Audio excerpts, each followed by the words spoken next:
जय माँ मरी आप सभी को। मरी माँ सदा सहाय। मैं काफ़ी समय बाद वीडियोस बना रहा हूँ।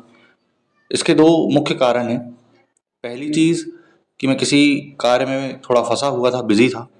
दूसरी चीज़ कि यूट्यूब पर आजकल अंधभक्ति, फालतू का ज्ञान बहुत ज़्यादा है, तो उतना मेरा मन नहीं करता था। परंतु कुछ ऐसे साधक हैं जो कि मुझसे जुड़े रहते हैं और सारी क्रियाओं को, आस्था, भक्ति को, साधनाओं को, तांत्रिक विद्याओं को जानने की रुचि रखते हैं। तो उन्हीं के लिए मैं नवरात्रि के 14 ऐसे नियम लेकर के आया हूँ जिनको उनको फॉलो करना है। अगर आप कोई साधना कर रहे हैं तो भी आप इस नियम को फॉलो करें। अगर नहीं कर रहे हैं, भक्ति कर रहे हैं, तो भी आप इस नियम को फॉलो करें। जिसके गुरु हैं वो भी इस नियम को फॉलो करें, अथवा जिसके गुरु नहीं हैं वो भी इस नियम को फॉलो करें जो 14 नियम मैं आपको बताने वाला हूं। तो आइए जानते हैं वो 14 नियम कौन कौन से होते हैं। पहला नियम ये है, आपको नवरात्रि के 9 दिन तक सुबह 4 से लेकर के 5 के बीच उठना है और सबसे पहले आप शक्ति को जाकर के नमन करेंगे। वॉशरूम नहीं जाएंगे, शक्ति को नमन करेंगे। दूसरा नियम ये है, उठना है, नहाने से पहले माला उतार लें या जो भी आपने कवच धारण किया हुआ है वो उतार लें। तीसरा नियम जो है, नहाने से पहले अनामिका उंगली को पानी में डालकर 7 बार आप जिस शक्ति की उपासना करते हैं, जिस शक्ति की साधना कर रहे हैं, अथवा कुल देवी को आप उसके नाम से उस जल में डालें और अभिमंत्रित करें। फिर उसके बाद नहाएं ताकि आपके अंदर उस तत्व का विलय हो। उसके बाद जब भी आप पूजा पाठ करें, धूप, घी या देसी तेल का दीपक जरूर लगाएं और फूल जरूर चढ़ाएं। अगर फूल आपके पास ज्यादा क्वांटिटी में नहीं है तो आप एक फूल चढ़ाएं, परंतु चढ़ाएं।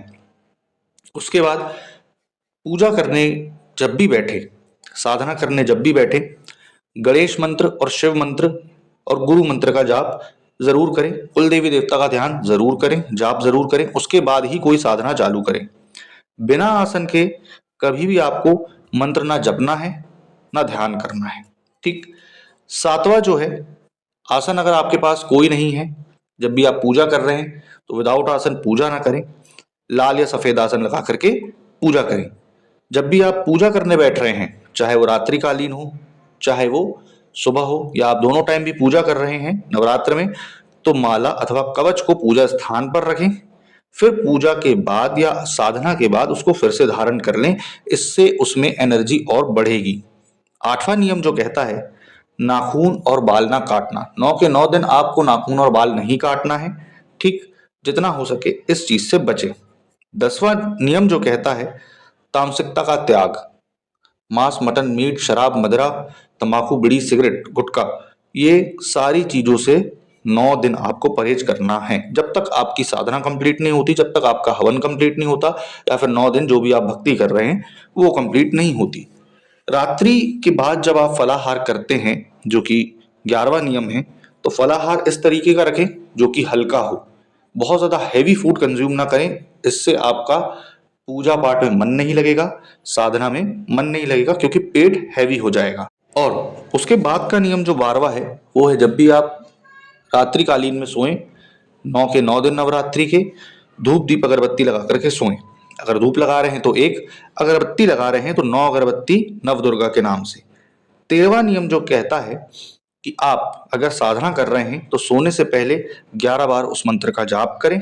अथवा आप साधना नहीं कर रहे हैं, सिर्फ भक्ति कर रहे हैं 9 दिन देवी की, देवता की, जिसकी भी भक्ति कर रहे हैं कुल देवी की, तो उसको 11 बार ध्यान करके सोएं। फॉर एग्जाम्पल, अगर मैं मरी माता की सेवा कर रहा हूं 9 दिन, तो मैं 11 बार जय माता मरी, जय माता मरी, ऐसे 11 बार जप करके सोऊं। उसके बाद ये जो 14वां नियम है बहुत मेन है। ठीक। 14वां नियम जो कहता है कि जितने बार आप शौचालय जाएं उतने बार हाथ पैर धोएं, स्वच्छ हुए। ठीक। ऐसा तो है नहीं कि आप जितने बार शौचालय जाएं उतने बार नहा सकते हैं। तो आप अगर वॉशरूम जा रहे हैं तो हाथ पैर अच्छे से धोएं, उसके बाद ही मंदिर में प्रवेश करें, है ना। ज्यादा किसी से बात करें नहीं, है ना, ज्यादा किसी से फालतू की बातें ना करें। ये जो 14 नियम बताए हैं मैंने, उसको फॉलो करें। ये नियम इतने कठिन नहीं है, है ना। ये नहीं बोल रहा हूं मैं चप्पल त्याग दो, ये त्याग दो, वो त्याग दो।